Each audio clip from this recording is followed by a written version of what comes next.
Hi, my name's Tabitha Dussel. The type of agency I'll be working with in my field placement is a children and youth agency.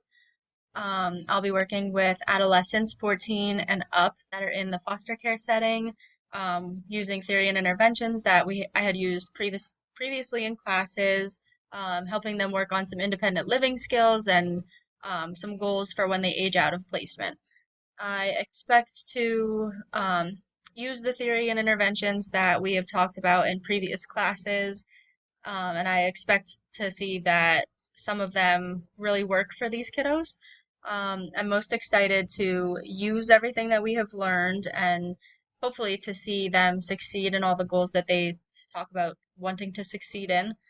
Um, my concerns, I think, is just making sure that they feel like they're getting all of the help that they need, especially when they're, you know, less than typical life is the way it is if they're in placement.